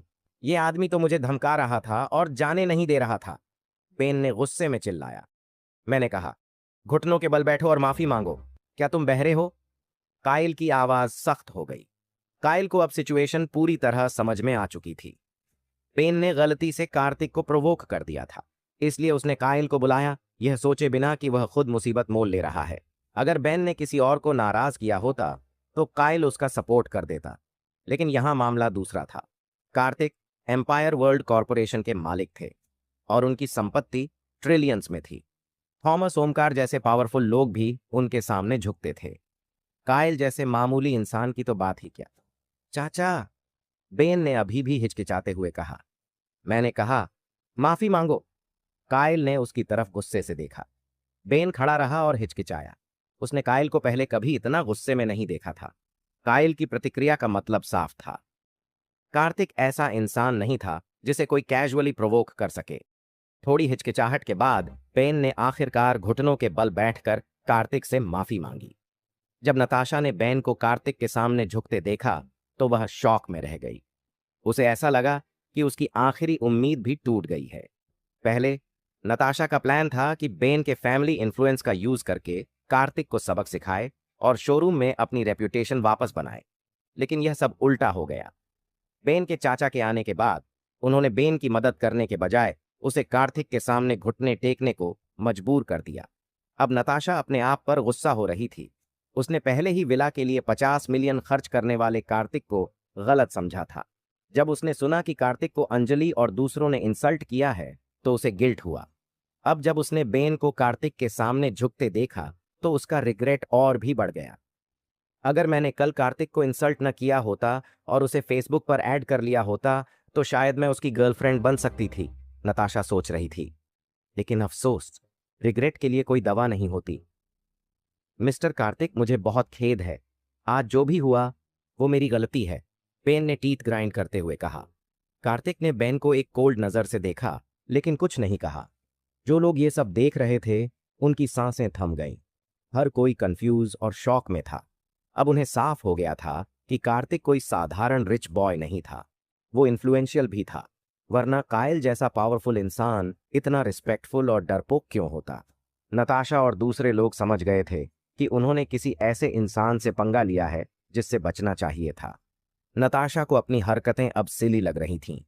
पहले वह चाहती थी कि कार्तिक बेन से माफी मांगे। उसने सोचा था कि कार्तिक उस पर एहसान करेगा। जब कार्तिक ने मना कर दिया तो उसे लगा था कि कार्तिक इमैच्योर है, लेकिन अब ऐसा लग रहा था कि बेन ने कार्तिक को सीरियसली थ्रेटन नहीं किया था, इसीलिए कार्तिक इतना कॉन्फिडेंट था। कार्तिक को क्या हो गया है? वो एक बहुत अमीर लड़का है, लेकिन फिर भी एक गरीब डिलीवरी बॉय होने का दिखावा क्यों करता है? नताशा का सिर घूमने लगा। वह समझ नहीं पा रही थी कि कार्तिक ने ऐसा क्यों किया। दूसरी तरफ क्लोई का मुंह खुला का खुला रह गया। उसने ऐसा कुछ एक्सपेक्ट नहीं किया था। कायल जैसा पावरफुल आदमी जो लीगल और इलीगल दोनों कामों में माहिर है, उसे भी कार्तिक को मिस्टर कहना पड़ रहा है। माइकल और सीन दोनों स्टन्ड थे। वे जानते थे कि इंडिया में कायल की क्या ताकत है, लेकिन उन्हें यह कभी नहीं लगा था कि इतना बड़ा आदमी जिसके कई कनेक्शंस थे, कार्तिक के सामने इतना हम्बल हो जाएगा। सीन ने एक बार फिर कार्तिक को देखा, जो सिंपल और गंदे कपड़ों में था। वो अपनी क्यूरियोसिटी रोक नहीं सका। कायल, क्या ये लड़का तुम्हारा भतीजा है? कार्तिक ने कायल से अचानक पूछा, क्या ये तुम्हारा भतीजा है? कार्तिक के इस सवाल ने माहौल को और टेंस बना दिया। सब लोग हैरानी से एक दूसरे का चेहरा देखने लगे। किसी ने भी नहीं सोचा था कि कार्तिक, जो इतना इन्फ्लुएंशियल लग रहा था, कुख्यात माफिया कायल हेस को सीधे उसके नाम से पुकारेगा। कायल के चेहरे पर थोड़ी झिझक थी, लेकिन उसने जल्दी से जवाब दिया, हाँ मिस्टर कार्तिक। कार्तिक ने एक पल रुककर कहा, ठीक है, चूंकि वो तुम्हारा भतीजा है और उसने मुझसे माफी मांगी है, तो मैं तुम्हारी इज्जत रखते हुए उसे माफ कर रहा हूं। कायल ने तुरंत सिर झुकाकर कहा, धन्यवाद मिस्टर कार्तिक। फिर उसने बेन की तरफ मुड़कर चिल्लाया, तुम अभी भी खड़े हो? जल्दी से मिस्टर कार्तिक को थैंक यू बोलो। बेन जल्दी जल्दी कहने लगा, thank you mister Kartik, thank you mister Kartik. Kartik ने ठंडे लहजे में पूछा, मैं शॉन से कहूंगा कि वो तुम्हारी गर्लफ्रेंड को नौकरी से निकाल दे। तुम्हें कोई दिक्कत तो नहीं? बेन ने तुरंत सिर हिलाया, नहीं नहीं, मुझे कोई दिक्कत नहीं। कार्तिक ने सिर झटक कर कहा, अच्छा, अब चले जाओ, दोबारा मेरी नजरों के सामने मत आना। बेन को जैसे राहत मिली हो, वो बिना देर किए उठा और भागता हुआ शोरूम से बाहर चला गया। केशव थोड़ी देर रुकी, फिर हिचकिचाते हुए बेन के पीछे पीछे बाहर चली गई। अब शोरूम में सिर्फ नताशा बची थी। वो स्टन्ड थी। उसकी नजरें कार्तिक पर ही थीं। उसके मन में गहरा पछतावा था। उसे समझ नहीं आ रहा था कि वो अपनी फीलिंग्स को कैसे एक्सप्रेस करे। कल रात की अपनी हरकतों को याद करके उसे खुद पर शर्म आ रही थी। कार्तिक ने उसे देखा और पूछा, तुम अभी भी यहां क्यों हो? नताशा ने थोड़ा झिझकते हुए कहा, कार्तिक, क्या मैं तुम्हें फेसबुक पर ऐड कर सकती हूं? कार्तिक ने कंफ्यूजन में उसे देखा। उसे समझ नहीं आया कि नताशा उसे फेसबुक पर क्यों जोड़ना चाहती थी। इससे पहले कि कार्तिक कुछ कहता, क्लो ने कड़वे स्वर में कहा, तुम इतनी बेशर्म कैसे हो सकती हो? इतनी छोटी उम्र में ही तुम्हारा यही हाल है? क्लो के डांटने पर नताशा का चेहरा लाल हो गया। उसने धीरे से कहा, मैं मेरा कोई और मतलब नहीं था, मैं सिर्फ माफी मांगना चाहती थी। क्लो ने उसे घूरते हुए कहा, माफी अभी मांग लो, इसके लिए फेसबुक पर जोड़ने की क्या जरूरत है? और सुनो, क्या तुम अब भी मिस्टर कार्तिक को फेसबुक पर जोड़ने की हिम्मत करोगी? तुम ही थी जिसने उनका मजाक उड़ाया था, कहा था कि उनके पास पैसे नहीं हैं। तुम ही ने उन्हें डिलीवरी बॉय कहा था, और अब जब तुम्हें उनकी असली पहचान पता चली, तो तुम उन्हें लुभाने की कोशिश कर रही हो। इतनी शेमलेस कैसे हो सकती हो तुम? क्लो की इस बात से शोरूम की बाकी सेल्स लेडीज को भी हिम्मत मिल गई। उन्होंने नताशा की ओर इशारा करते हुए कहा, हाँ, और बताओ, अब तुम्हें शर्म आ रही है या नहीं? तुमने तो कल बहुत बातें बनाई थी, अब क्या हुआ? जो मिस्टर कार्तिक का मजाक उड़ा रहा था, अब वही माफी मांग रहा है। सच में हिपोक्रेट हो तुम। नताशा को कुछ सूझ नहीं रहा था। वो एकदम स्पीचलेस खड़ी रही। तुम्हारी जैसी बेशर्म लड़की मैंने कभी नहीं देखी। इतनी छोटी उम्र में ही तुम मर्दों को रिझाने की मास्टर हो गई हो, है ना? अगर तुम्हें पता था कि ऐसा होगा तो पहले क्यों नहीं सोचा? जब तुमने मिस्टर कार्तिक का मजाक उड़ाया था, तब कभी सोचा था कि ये दिन देखना पड़ेगा? अगर तुमने घाव पर नमक नहीं छिड़का होता, तो हम मिस्टर कार्तिक को गलत क्यों समझते? शोरूम में मौजूद सेल्स लेडीज का गुस्सा 7वें आसमान पर था। उन्होंने मौका मिलते ही नताशा को लताड़ना शुरू कर दिया। असल में ये लोग पहले से ही केशव की हरकतों से परेशान थीं। अब नताशा पर गुस्सा निकालने का मौका मिल गया, तो सबने अपनी भड़ास निकालनी शुरू कर दी। नताशा, जो अभी बस यूनिवर्सिटी की स्टूडेंट थी, ये सब झेलने की आदी नहीं थी। उसका परिवार अमीर था और वह दिखने में भी काफी सुंदर थी। वो जहां भी जाती, लोग उसकी तारीफ करते, लेकिन उसने कभी ऐसा अपमान नहीं सहा था। लोगों की बात सुनकर नताशा की आंखें भर आईं। उसने रुंधे हुए गले से कहा, मैं सच में कार्तिक से माफी मांगना चाहती हूं। मेरा कोई और इरादा नहीं है। इतना कहने के बाद वह भीड़ से बचकर शोरूम से बाहर भागने लगी। लेकिन तभी अचानक कार्तिक ने उसका हाथ पकड़ लिया। नताशा ने चौंक कर उसकी ओर देखा और हड़बड़ाते हुए कहा, कार्तिक, अब तुम मुझे क्यों रोक रहे हो? ठीक है, मैं मानती हूं कि मैं बेशर्म हूं। मैं अब तुम्हें फेसबुक पर नहीं जोड़ना चाहती। प्लीज मुझे जाने दो। कार्तिक ने धीरे से कहा, तुम मुझे फेसबुक पर जोड़ सकती हो। यह सुनते ही शोरूम में सन्नाटा छा गया। सभी लोग हक्के बक्के रह गए। नताशा ने भी हैरान होकर पूछा, क्या तुमने क्या कहा? मैंने कहा, तुम मुझे फेसबुक पर जोड़ सकती हो, लेकिन मुझे तुमसे एक वादा चाहिए। कौन सा वादा? नताशा ने तुरंत पूछा। मैं तुम्हें बाद में बताऊंगा, अभी तुम मुझे फेसबुक पर जोड़ो। इतना कहते हुए कार्तिक ने अपनी जेब से फोन निकाला, फेसबुक ऐप खोला और फोन नताशा की ओर बढ़ा दिया। नताशा को लगा जैसे उसकी खुशी अचानक लौट आई हो। उसने कांपते हाथों से अपना फोन निकाला और जल्दी से कार्तिक को फेसबुक पर जोड़ दिया। अब तुम यहीं रहो, मैं तुम्हें बाद में बताऊंगा, कार्तिक ने नताशा को जोड़ने के बाद कहा। ठीक है, ठीक है। नताशा के चेहरे पर राहत के साथ साथ खुशी भी झलक रही थी। उसे लगा जैसे कार्तिक ने उसे कुछ खास महत्व दिया है। सेल्स लेडीज ने जब देखा कि कार्तिक खुद नताशा को फेसबुक पर जोड़ने के लिए कह रहा है, तो वे शांत हो गईं। अब उन्हें नताशा का मजाक उड़ाने की हिम्मत नहीं हो रही थी। शोरूम में खड़े ज्यादातर लोगों ने सोचा कि शायद कार्तिक ने नताशा को इसलिए जोड़ा क्योंकि वो उसकी खूबसूरती से प्रभावित हो गया था। आखिरकार कार्तिक 20-21 साल का था। ऐसी उम्र में जोश से भरे लड़कों का ऐसा होना आम बात थी। नताशा जैसी खूबसूरत लड़की को देखकर शायद वह खुद को रोक नहीं पाया होगा, लेकिन इस सब के बीच क्लो ईर्ष्या से जल रही थी। उसने पहले ही कार्तिक पर अपनी नजर गड़ा ली थी। अगर नताशा वाकई उसे रिझाने में सफल हो जाती तो उसकी सारी मेहनत बेकार चली जाती। क्लो ने गुस्से में मन ही मन कहा, ये लड़की कितनी चालाक है, बस मर्दों को फंसाना जानती है। क्लोई को अंदर ही अंदर गुस्सा आ रहा था, लेकिन उसने खुद को संभालते हुए नताशा के बारे में सोचना शुरू किया। वह जानती थी कि नताशा की खूबसूरती में कोई कमी नहीं थी, लेकिन दोनों का स्टाइल अलग था। क्लो का तरीका थोड़ा सेक्सी था, जबकि नताशा का अंदाज ज्यादा ठंडा और खुद में खोया हुआ था। अब ये तो कोई नहीं जानता था कि कार्तिक को कौन सा स्टाइल पसंद था। नताशा को अब ये लगने लगा था कि कार्तिक ने उसे फेसबुक पर क्यों जोड़ा। उसने कल रात कार्तिक को लेकर कई बातें सोची थीं, और जब उसे पता चला कि वो विला भी दान कर चुका है, तो उसकी खुशी का कोई ठिकाना नहीं रहा। नताशा सोचने लगी कि अगर कार्तिक सच में उसे अपने साथ सोने के लिए कहे, तो वह खुश होकर स्वीकार कर लेगी। तभी शॉन को नोर ने अचानक से पुकारा। मिस्टर कार्तिक, आपके ऑर्डर क्या हैं? शॉन मुस्कुराते हुए कार्तिक के पास आया और पूछा, क्या मैंने अभी अभी एक विला नहीं खरीदा? कार्तिक ने पूछा। हाँ मिस्टर कार्तिक, मैं अब आपके लिए अनुबंध तैयार कर लाता हूं, शॉन ने कहा। इतनी परेशानी की जरूरत नहीं है, मैंने वो विला उपहार के तौर पर खरीदा है। बाद में साक्षी सिंह नाम की एक महिला से संपर्क करना। उसने पहले वहां विला देखा था। बस उसे ये बताना कि किसी ने उसके लिए वो विला खरीदा है, लेकिन ये मत बताना कि मैंने उसे वो विला दिया है। समझ रहे हो? कार्तिक ने कहा। जब सबने ये सुना तो उनकी आंखें फटी की फटी रह गईं। किसी ने भी ये नहीं सोचा था कि कार्तिक $50 मिलियन की कीमत वाला विला सिर्फ इस तरह से किसी को दे देगा। ये सच में पागलपन जैसा था। नताशा ने कार्तिक को एक अलग ही नजरिए से देखा, मानो अब उसे कार्तिक पर पूरा विश्वास हो गया हो। वाह कार्तिक, तू तो सच में कमाल का है, नताशा ने मन ही मन कहा, क्योंकि कार्तिक जैसा सुपर रिच लड़का शायद ही कहीं मिलता। इस बीच क्लोई को अब यह सब सुनकर कोई खास झटका नहीं लगा। आखिरकार उसने पहले भी कार्तिक को रश्मि श्मिट के लिए विला खरीदी हुई देखी थी। फिर भी वह दिल ही दिल में साक्षी से ईर्ष्या कर रही थी। उसे समझ नहीं आ रहा था कि साक्षी और कार्तिक के बीच आखिर क्या रिश्ता था। कार्तिक इतना उदार कैसे हो सकता है कि किसी को $50 मिलियन का विला दे दे?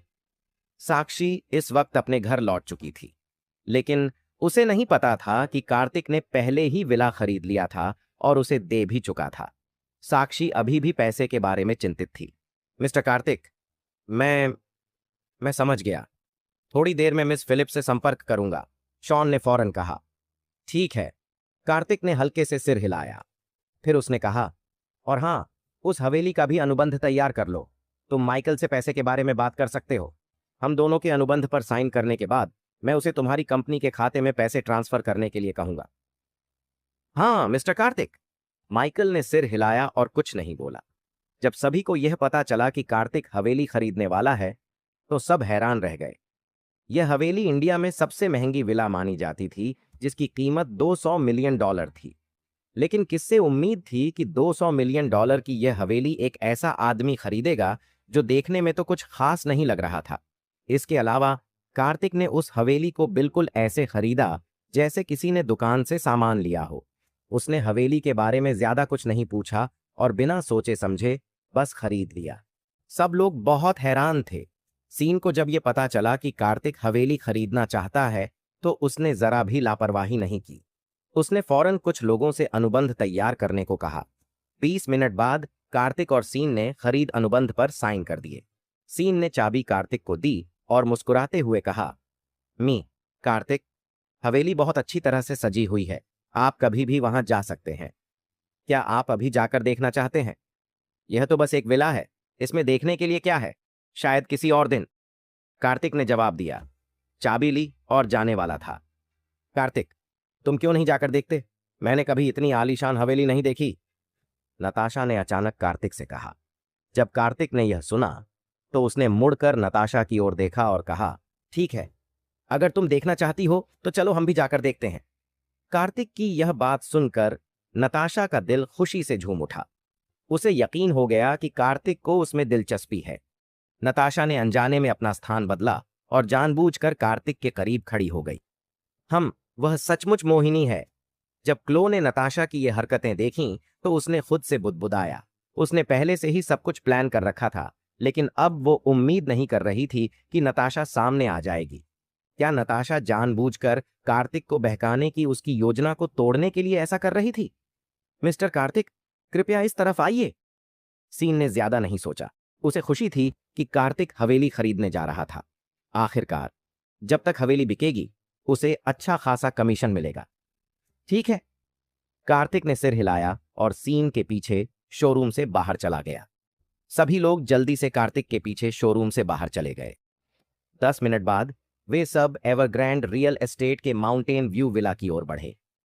कार्तिक ने इंडिया में आने से पहले ही एवरग्रैंड रियल एस्टेट के माउंटेन व्यू विला के बारे में सुना था। तब एवरग्रैंड रियल एस्टेट नया था। यह इंडिया में $100 मिलियन के विला दिखाने वाला पहला रियल एस्टेट ग्रुप था। अब यह इंडिया में लग्जरी प्रॉपर्टीज का प्रतीक बन चुका था। 3 साल पहले एवरग्रैंड रियल एस्टेट द्वारा बेचे गए एक विला की औसत कीमत $50 मिलियन थी। अब जैसे जैसे प्रॉपर्टी की कीमतें बढ़ी हैं, इन संपत्तियों की कीमत कई गुना ज्यादा हो गई है। जब सभी को यह एहसास हुआ कि वे $200 मिलियन की हवेली देखने जा रहे हैं, तो सभी थोड़े उत्साहित हो गए। हालांकि वे कार्तिक के $200 मिलियन वाले विला में नहीं गए थे, लेकिन विला के आसपास का माहौल देखकर नताशा को हैरानी हो रही थी। नताशा एक अमीर परिवार से थी, इसलिए उसने इंडिया के बाहर एक विला खरीदा था। हालांकि जहां उसका विला था वो कार्तिक के विला से कुछ खास नहीं था। मिस्टर कार्तिक, हवेली विला परिसर के बीच में है, सीन ने कार्तिक को विला परिसर दिखाते हुए कहा। ठीक है, कार्तिक ने सिर हिलाया। कुछ ही मिनटों में सभी लोग हवेली के गेट पर पहुंच गए। बाहर से यह हवेली कुछ साधारण सी लग रही थी, लेकिन जब वे अंदर गए तो सबको एहसास हुआ कि यह तो वाकई एक शानदार विला था। विला में घुसते ही सबसे पहले कार्तिक का ध्यान एक क्लासिकल लैंडस्केप गार्डन पर गया। सामने का नजारा इतना खूबसूरत था कि उसकी आंखें चौड़ी हो गईं। पेड़ हरे भरे थे और हल्का कोहरा वाकई रोमांटिक सा था। यह इमारत और उसका प्राकृतिक परिवेश एकदम मेल खाते थे। सुंदर मंडपों ने इस विला की सुंदरता में 4 चांद लगा दिए थे। कार्तिक को हल्की सी कमल के फूलों की खुशबू आ रही थी। उसने देखा कि एक तालाब में गुलाबी कमल के फूल तैर रहे थे जो उस महक का पीछा कर रहे थे। वो खुशबू भी बहुत ही मनमोहक थी। वास्तव में यह धरती पर स्वर्ग जैसा है। यह विचार अचानक कार्तिक के मन में आया। विला का निर्माण एक शाही बगीचे के बीच में किया गया था, जिससे यह और भी शानदार लग रहा था। यह सचमुच बहुत सुंदर है। यहाँ की हवा कितनी ताजगी से भरी हुई है, नताशा ने मन ही मन महसूस किया। उसे ऐसा लग रहा था जैसे वह किसी ऑक्सीजन बार में आ गई हो। बाहर ऊंची ऊंची इमारतें थीं, लेकिन यहाँ बस एक छोटा सा पुल और बहता पानी था। यह बहुत सुकून देने वाला था। सीन ने पूल में पड़े कंकड़ों की ओर इशारा करते हुए कहा, मिस्टर कार्तिक, इस पूल में जो कंकड़ हैं वो साधारण नहीं हैं। इन्हें इटली से लाया गया था। एक कारीगर ने पूरी मेहनत से इनको पॉलिश किया और तराशा। इस पूल का हर कंकड़ अद्भुत है। जब वे ये बातें कर रहे थे, वे बगीचे से होते हुए विला के पीछे पहुंच गए। कार्तिक ने देखा कि वहां एक बड़ा पूल था जो लगभग 200 वर्ग मीटर का था। पूल का रंग फिरोजा था और उसे देखकर कोई भी तैरने के लिए कूदने का मन कर जाए। इसके बाद सीन सभी को विला के मुख्य प्रवेश द्वार तक ले गया। उसने दरवाजे पर पासवर्ड डाला और सबको अंदर बुला लिया। अंदर जाते ही सबसे पहले एक सर्पिलाकार कांच की सीढ़ी नजर आई। उसके पास एक निजी लिफ्ट भी थी जो ऊपर के मंजिलों तक जाती थी। विला 5 मंजिलों में बांटा गया था। चौथी और 5वीं मंजिल पर मनोरंजन कक्ष थे, जैसे cinema, gym, mini karaoke room, game room और बहुत सी और मनोरंजन की चीजें। दूसरी और तीसरी मंजिल पर शयन कक्ष थे। हर एक शयन कक्ष को अलग अलग थीम जैसे नॉर्डिक, बारोक, गॉथिक आदि से सजाया गया था। पहली मंजिल पर एक बड़ा हॉल, रसोई घर और अध्ययन कक्ष था। हालांकि यह महज एक इमारत थी, पर इसका आंतरिक डिजाइन बेहद शानदार था। मिस्टर कार्तिक, मुझे अभी कुछ काम करना है, कृपया मुझे माफ करें। सीन को अब भी मुख्यालय को रिपोर्ट करना था और उसे साक्षी सिंह से संपर्क करके अनुबंध पर हस्ताक्षर करने थे, इसलिए उसने जाने का सोचा। ठीक है, तुम जाओ। कार्तिक ने शॉन को देखा और सिर हिलाया। सीन को जाते देख कायल और माइकल भी चले गए। आखिरकार दोनों को ज्यादा दिलचस्पी नहीं थी। वे तो बस यह देखने के लिए खुश थे कि विला के अंदर क्या है। अब विला में सिर्फ कार्तिक, नताशा और क्लॉय ही रह गए थे। कार्तिक ने नताशा की तरफ देखा, जो इधर उधर देख रही थी, और धीरे से कहा, नताशा, एक पल के लिए मेरे साथ अंदर आओ, मुझे तुमसे कुछ बात करनी है। नताशा को यह सुनकर थोड़ा शर्म आई, लेकिन उसने सिर हिलाकर माना। इस दौरान क्लो का चेहरा गुस्से से लाल हो गया था और वह थोड़ी दुखी भी थी। वह कार्तिक को विला के अंदर ले आई, लेकिन उससे पहले ही नताशा ने उसे रोक लिया। मिस्टर कार्तिक, क्या ऐसी कोई बात है जो आप मेरे सामने नहीं कह सकते? क्लोई ने ईर्ष्या से पूछा।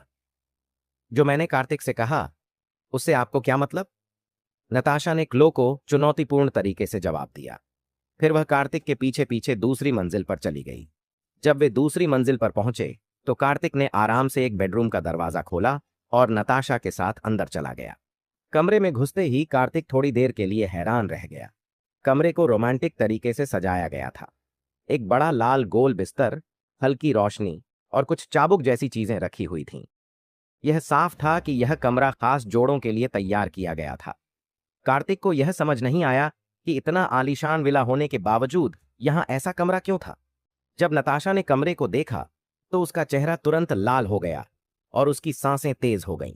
उसे नहीं लगा था कि कार्तिक उसे दिन के उजाले में ऐसे कमरे में लाकर उसे इस तरह की स्थिति में डाल देगा। नताशा ने हमेशा चाहा था कि वह इस विला की परिचारिका बने और कार्तिक के बारे में उसकी सोच काफी सकारात्मक थी। हालांकि क्लो अभी भी नीचे थी, इसलिए नताशा थोड़ी घबरा गई। उसने तुरंत अपना जबड़ा कस लिया और उसकी आंखों में दृढ़ संकल्प चमकने लगा। उसने कल एक मौका गंवाया था, लेकिन आज वह इसे फिर से नहीं छोड़ेगी। इसलिए कमरे में प्रवेश करने के बाद नताशा ने धीरे से दरवाजा बंद कर लिया। फिर वह धीरे धीरे कार्तिक के पास गई और एक मोहक अंदाज में पूछा, मिस्टर कार्तिक, आपने मुझे यहां क्यों बुलाया? नताशा, मैं... कार्तिक कुछ बोलने ही वाला था कि तभी नताशा ने उसकी गर्दन पर अपने हाथों से लपेट लिया। उसका चेहरा अब कार्तिक के सामने था और उसने उसे चूम लिया। इससे पहले कि कार्तिक कुछ समझ पाता, नताशा ने अचानक उसे चूम लिया। हालांकि कार्तिक और अंजलि 2 साल से एक दूसरे के साथ थे, लेकिन वे कभी ज्यादा इंटीमेट नहीं हुए थे। कार्तिक को ऐसे नजदीकी चुंबन की उम्मीद नहीं थी, लेकिन नताशा के होंठ बहुत मुलायम और मीठे थे। यह अनुभव उसे अच्छा लग रहा था। कार्तिक, जिसने पहले कभी किसी लड़की को नहीं चूमा था, अब वह नताशा को कसकर गले लगा रहा था। उसे यह पल छोड़ने का मन नहीं हो रहा था, लेकिन उसे यह एहसास भी हुआ कि किसी महिला का उसे इस तरह जबरदस्ती चूमना थोड़ा अपमानजनक था। इसलिए थोड़ा झिझकते हुए उसने हाथ बढ़ाया और नताशा को हल्के से धक्का देकर दूर कर दिया। नताशा एक पल के लिए चुप हो गई। फिर उसने शर्माते हुए पूछा, कार्तिक, क्या हुआ? क्या मैंने ज्यादा जल्दी कर दी? यह मेरा पहली बार किसी को चूमने का एक्सपीरियंस है, इसलिए मुझे थोड़ी समझ नहीं आई। मुझे माफ करना। नताशा ने झूठ नहीं बोला। वह सच में बहुत खूबसूरत थी और उसका फिगर भी कमाल का था। बचपन से ही उसके कई बॉयफ्रेंड रहे थे, लेकिन उसे हमेशा बहुत लाड प्यार मिला था। केशव के प्रभाव के कारण नताशा को स्कूल के साधारण लड़के कभी भी इंटरेस्टिंग नहीं लगे।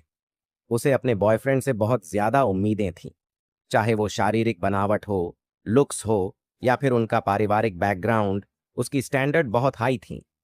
फिर कार्तिक ने जो उसके लिए दिखाया वो पूरी तरह से उसकी उम्मीदों पर खरा उतरता था। यही वजह थी कि उसने कार्तिक को चूमने की पहल की थी। लेकिन जब कार्तिक ने उसे जवाब दिया तो वह थोड़ा शॉक हो गई। वह थोड़ा झिझकते हुए बोली, तुमने मुझे क्यों चूमा? नताशा दंग रह गई। फिर उसने फुसफुसाते हुए कहा, कार्तिक, क्या तुम मुझे इस कमरे में इसलिए नहीं लाए थे कि मैं तुम्हारी गर्लफ्रेंड बनूं और तुम्हारे साथ ऐसा कुछ करूं? मैंने कब कहा कि मैं चाहती हूं कि तुम मेरी गर्लफ्रेंड बनो? कार्तिक ने जब यह सुना तो वह और भी चौंक गया। अगर तुम नहीं चाहते कि मैं तुम्हारी गर्लफ्रेंड बनूं तो तुमने मुझे फेसबुक पर क्यों जोड़ा? और क्या कल रात डस्क में हमारी अच्छी बातचीत नहीं हुई? नताशा की आंखों में थोड़ी सी कंफ्यूजन थी। फिर उसने कहा, हालांकि कल हमारे बीच थोड़ी गलतफहमी हो गई थी, लेकिन अब वो सब ठीक हो गया है। मैं मैं तुम्हारे बारे में अच्छा महसूस करती हूं। मैं तुम्हारी गर्लफ्रेंड बनने के लिए तैयार हूं। ओह लड़की, तुमने मुझे गलत समझा। मेरा ऐसा कोई मतलब नहीं था। कार्तिक ने बेपरवाही से जवाब दिया।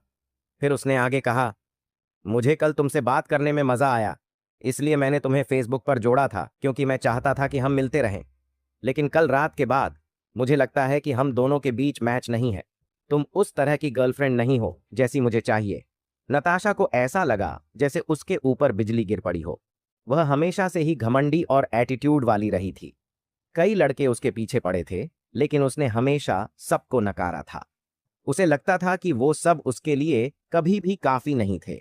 लेकिन अब जब वह खुद को एक लड़के के पीछे लगाने के लिए तैयार थी, उस लड़के ने उसे कहा कि वे एक दूसरे के लिए सही नहीं थे।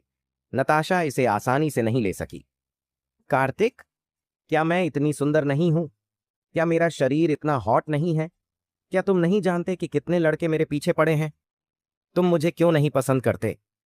नताशा ने गुस्से से कार्तिक को घूरते हुए कहा, तुम बहुत सुंदर और हॉट हो, लेकिन तुम मेरे साथ नहीं रहना चाहती क्योंकि तुम मुझे पसंद करती हो, बल्कि इसलिए क्योंकि तुम मुझे देखकर मेरा पैसा देख रही हो।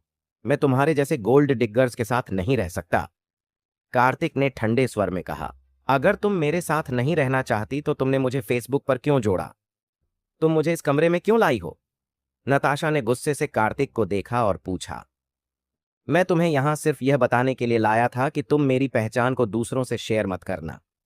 मेरा और कुछ मतलब नहीं था, कार्तिक ने धीरे से कहा।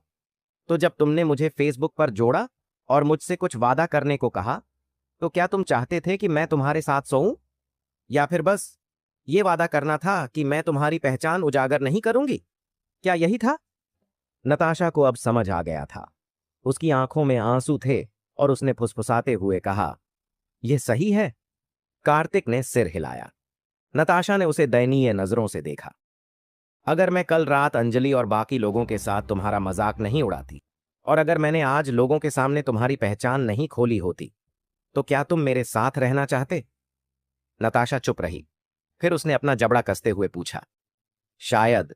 कार्तिक ने उदासीनता से जवाब दिया। नताशा का फिगर और लुक्स दोनों ही बहुत खूबसूरत थे, और वह अंजलि और मैं यंग जैसी घमंडी भी नहीं थी। यह कार्तिक ने तब महसूस किया जब वे नाइट क्लब में थे। लेकिन नताशा यह स्वीकार नहीं कर सकी कि कार्तिक एक डिलीवरी बॉय था। उसे डर था कि अगर ऐसा होता तो उसकी अपनी इज्जत पर असर पड़ सकता था।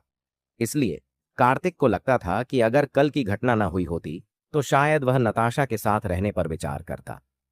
इसका मतलब है कि तुम मेरे बारे में अच्छी राय रखते हो, है ना? नताशा ने उम्मीद से कहा। कार्तिक थोड़ा चौंका, क्योंकि उसे पता नहीं था कि इसका क्या जवाब दे। तुम मेरे बारे में अच्छी राय रखती हो, इसका मतलब है कि मुझे अब भी एक मौका है। मैं हार नहीं मानूंगी। जल्दी या देर से मैं तुम्हें अपना दीवाना बना लूंगी। नताशा ने पूरे आत्मविश्वास के साथ कहा, जो तुम करना चाहती हो उससे मुझे कोई फर्क नहीं पड़ता। बस मेरी एक ही रिक्वेस्ट है, मेरी पहचान किसी को मत बताना। अगर सिंडी और बाकी लोग मेरी पहचान जान गए तो मैं तुम्हें कभी माफ नहीं करूंगा। कार्तिक ने धीरे से कहा, और फिर बिना कुछ कहे कमरे से बाहर चला गया। कार्तिक, मैं हार मानने वाली नहीं हूं। जल्दी या बाद में मैं तुम्हें अपना बना लूंगी। नताशा ने खुद से कसम खाई, जबकि कार्तिक को बाहर जाते हुए देखा। जहां तक कार्तिक की चिंता थी कि नताशा उसकी पहचान उजागर कर देगी, वह सिर्फ जरूरत से ज्यादा सोच रहा था। नताशा का ऐसा कोई इरादा नहीं था। दरअसल जितने ज्यादा लोग उसकी पहचान जानेंगे, उतनी ही ज्यादा लड़कियां उसे आकर्षित करना चाहेंगी। फिर नताशा के सामने ज्यादा प्रतिस्पर्धी होंगे। वह इतनी मूर्ख नहीं थी कि कार्तिक की पहचान उजागर कर दे। दूसरी ओर जब क्लो ने देखा कि कार्तिक कमरे से बाहर जा रहा है तो उसने राहत की सांस ली। इतने कम वक्त में कार्तिक और नताशा के बीच कुछ भी नहीं हो सकता था। अगर ऐसा कुछ होता तो दोनों हाथ में हाथ डालकर बाहर निकलते। मिस्टर कार्तिक, आप बाहर आ गए, क्लोई ने शालीनता से कहा और फिर कार्तिक की बांह पकड़ ली। कार्तिक ने अधीरता से क्लो को देखा। नताशा ने अभी अभी कार्तिक को कमरे में चूमा था और अब क्लोई वहां थी। ऐसा लग रहा था कि अमीर होना हमेशा अच्छा नहीं होता। बहुत सारे प्रलोभन थे। चल दर, कार्तिक ने क्लो से कहा। ठीक है मिस्टर कार्तिक, देर हो रही है, क्यों ना हम आपके द्वारा खरीदी गई विला का जश्न मनाने के लिए खाना खाने चलें, क्लो ने मुस्कुराते हुए कहा। जब कार्तिक ने यह सुना तो वह थोड़ा हैरान हो गया। फिर उसने कहा, ठीक है, मुझे भी थोड़ी भूख लगी है, तो चलो अब चलते हैं। कार्तिक की सहमति पर क्लो का चेहरा खुशी से चमक उठा। उसने जल्दी से कार्तिक को विला से बाहर खींच लिया और नताशा को विला में अकेला छोड़ दिया। जब नताशा बेडरूम से बाहर निकली तो कार्तिक और क्लो पहले ही जा चुके थे। क्लोई कार चलाकर कार्तिक को रेस्तरां तक ले गई। 10 मिनट बाद जब कार एक लग्जरी सामान की दुकान के पास से गुजरी तो कार्तिक चौंक गया। स्टोर के बाहर बहुत सारे लोग खड़े थे। भीड़ के बीच में सूट पहने एक लड़का गुलाब का गुलदस्ता पकड़े एक खूबसूरत लड़की के सामने घुटने टेक कर खड़ा था। ऐसा लग रहा था कि वह उस लड़की से अपने प्यार का इजहार कर रहा था। और वह लड़की कोई और नहीं, माया थी। माया के सामने घुटने टेकने वाला लड़का हेक्टर था, जिसने कार्तिक का अकाउंट हैक किया था।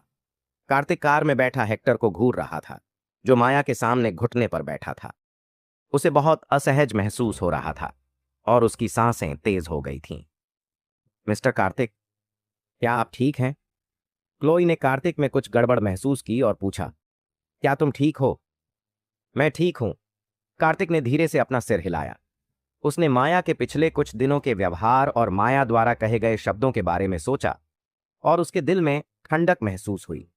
इसलिए कार्तिक ने मन ही मन ठान लिया कि चाहे भविष्य में माया के साथ कुछ भी हो, अब वह परेशान नहीं होगा।